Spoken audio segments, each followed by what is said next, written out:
2, versets 41 à 51. Le chemin pour la réussite. Croyez-vous que votre existence ait été tracée par Dieu?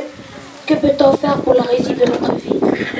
L'histoire de Jésus dans son adolescence que Luc nous raconte aujourd'hui nous montre la personne de Jésus.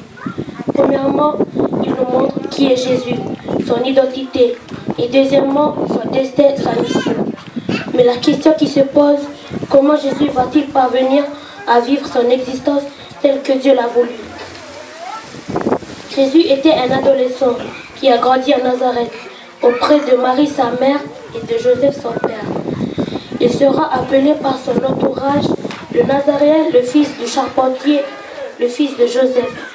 Mais Jésus se reconnaît en lui-même qu'il est le fils de Dieu. Jésus affirme qu'il est le fils de Dieu. Lorsqu'il dit à sa mère, ne savez-vous pas qu'il faut que je m'occupe des affaires de mon père?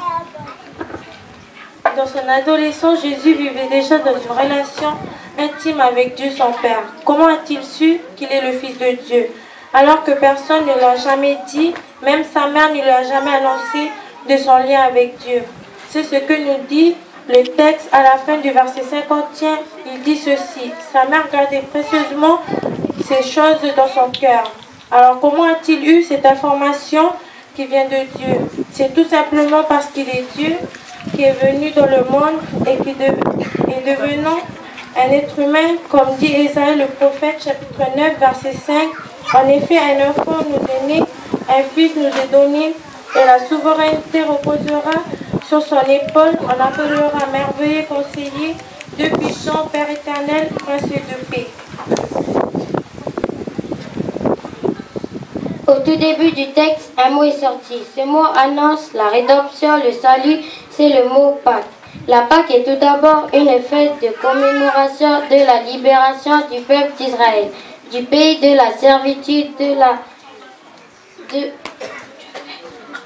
la main du Pharaon, roi d'Égypte, à travers Moïse, le serviteur de Dieu choisi pour montrer sa puissance et faire sortir le peuple d'Israël d'Égypte. À nos jours, la Pâque, c'est quoi? On fête toujours la Pâque, mais ce n'est plus une commémoration de la libération d'un peuple, mais la libération de toute l'humanité. La libération de l'être humain de la puissance du mal qui retient l'être humain dans l'esclavage du péché et de la mort. Qui va être l'élu porter cette mission? C'est Jésus l'envoyé pour cette tâche, de libérer l'homme de la puissance du mal.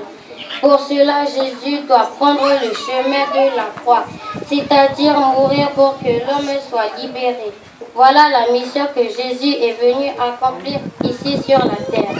Et la question qui se pose, comment Jésus va-t-il parvenir à vivre sans existence telle que Dieu l'a voulu? Pendant la vie de Jésus, pendant son adolescence, le texte témoigne de son attitude. Un enfant qui était à l'écoute, un enfant qui était obéissant, attitude d'un enfant tout humble devant les hommes, devant ses parents et devant Dieu. Malgré qu'il se reconnut le Fils de Dieu, malgré qu'il sut le pourquoi de sa venue, sa mission.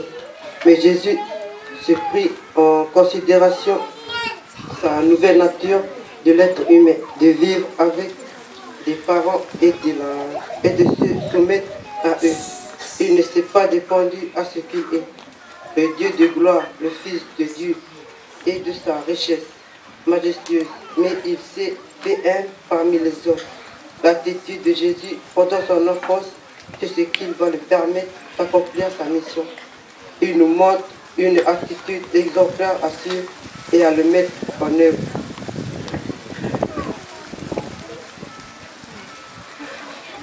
Enfants d'Iaï, chers parents, voici l'exemple que Jésus veut nous enseigner. C'est d'être à l'écoute pour nos enfants, à la parole des parents et pour chacune de nous. C'est d'être à l'écoute de la parole de Dieu. Ouvrir nos cœurs à la parole de Dieu, c'est-à-dire faire taire tout ce qui est en nous, tout ce qui fait obstacle à la parole de Dieu et pénétrer dans nos cœurs pour qu'elle puisse habiter dans nos cœurs et porter des bons fruits.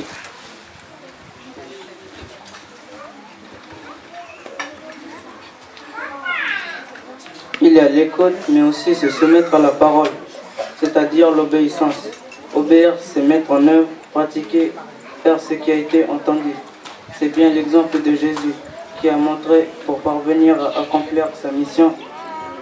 C'est un exemple qu'il vous donne pour réussir, pour la réussite de notre vie et pour accomplir le destin que Dieu a voulu pour chacun de nous. La mission de Jésus a pour but de nous libérer du péché, mais aussi de faire de nous les enfants de Dieu, de faire de nous ses frères et ses sœurs.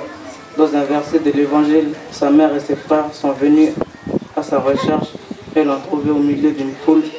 Une personne lui dit: Jésus, ta mère et tes frères te recherchent. Et Jésus lui répondit: ceux qui écoutent la parole de Dieu et la mettent en pratique, c'est là et ma mère et mes frères. Le salut, c'est la vie que Dieu nous donne, non seulement la vie éternelle, mais notre existence ici-bas, c'est-à-dire une vie meilleure. Dieu nous permet de vivre notre existence avec lui, car il a un plan pour chacune de nous. Les enfants, le commencement d'une vie meilleure, c'est l'écoute et l'obéissance. Nos papas et nos mamans sont les premières personnes que nous devons écouter et obéir. Il y a aussi notre entourage qui sont là. Nous devons aussi les écouter et se soumettre à eux. L'école du dimanche est importante, car nous apprenons que Dieu, qui est Jésus, est ce qu'il veut pour notre vie. Jésus est la première personne de la grâce de Dieu, de son amour, que nous puissions être sauvés et avoir le salut de Dieu. Par la personne de Jésus, par sa mort et par sa résurrection, nous devenons des enfants de Dieu. Par Jésus, nous devenons des fils et des filles aux yeux de Dieu. Il nous permet de vivre de cette relation entre père et fils et entre père et fille. Région d'Iaï, l'écoute et l'obéissance à la parole du Père nous mènera à notre destin voulu par Dieu. Lui-même se soumettre à sa volonté et notre bénédiction. Que Dieu bénisse sa parole. Amen.